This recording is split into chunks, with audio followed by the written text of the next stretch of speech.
Welcome back to class. Today we're going to be working on level 5 in fractions unit 7, and this should be a review for about everyone. If you kind of forgot about it, that's okay. That's why we're going to review it.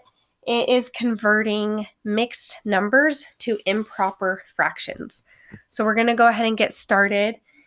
We're going to do a couple problems together, and I'm going to walk you through it, and then we'll let you head to the formative. All right, the first one we're going to do together is 15 and 3/4. So before I get started, I just want to review. 15 is my whole number. 3/4 is my fraction. These are two separate pieces that together are what make up the mixed number.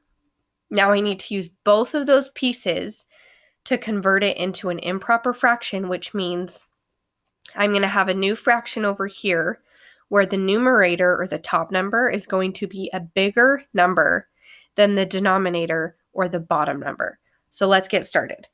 I'm going to use the circle method, which is what we always do to do this, which means we're going to multiply on the bottom and we're going to add on the top. Maybe some of you just went, oh yeah, now I remember how to do this, which I hope you did.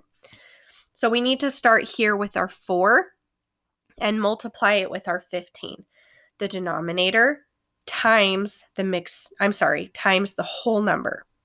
So I may not know that off the top of my head, and the multiplication chart doesn't go all the way to 15, but I can go ahead and do that on the side right here. So 15 times 4. I'm using a standard algorithm, so I'm going to start with 4 times 5, which is 20, so I need to regroup the 2 and write the ones place, which is a 0. Then I'm going to move to my next step, which is 4 times 1, which is 4. Add those 2, which makes 6. So now I have a 60. That's going to be written right here so that I know that 4 times 15 was 60. And now I can use my 60 to add 3. So 60, add 3 more. I'm going to write over here, which is 63. And then my denominator is always going to stay the same. So if I had my denominator here, which is 4, it's going to stay and carry over right here and stay as a 4. So my answer that I would write in my formative is 63/4. And I would write that by doing 63/4 and then move on. So let's go ahead and do that. I'm going to just do some erasing. And we'll go on to our second example. Okay. Our second example is going to be 6, my whole number, fraction 2/8. And we're going to convert that into an improper fraction.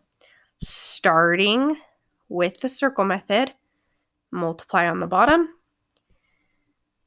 add on the top. So, denominator 8 multiplied by 6. 6 times 8 is 48. You could have used a multiplication chart or lots of ways to figure that out.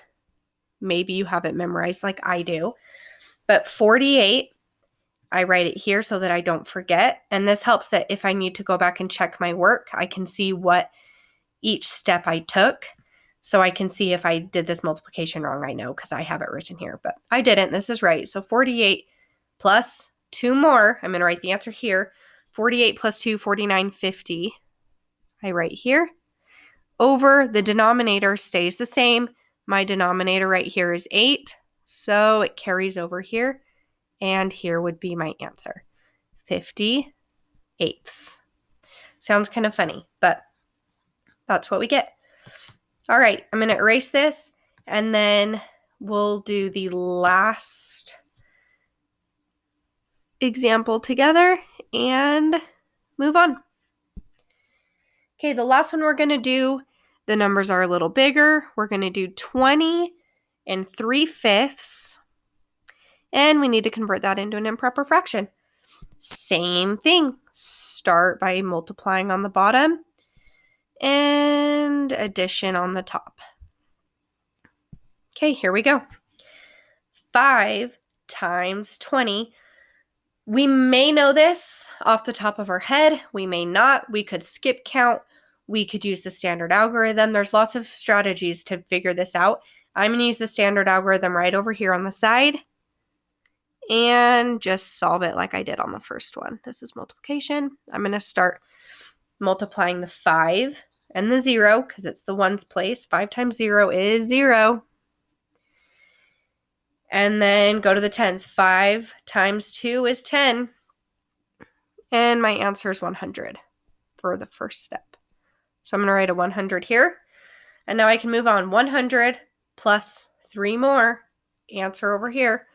103. My denominator is going to stay the exact same. So I have a 5 denominator here. I'm going to have a 5 denominator over here. 103 fifths in the formative. But these are all just examples. Your job is going to be on level 5 to go ahead and figure out the answers for yourself on all new problems. Don't forget, it's multiplication on the bottom and addition on the top.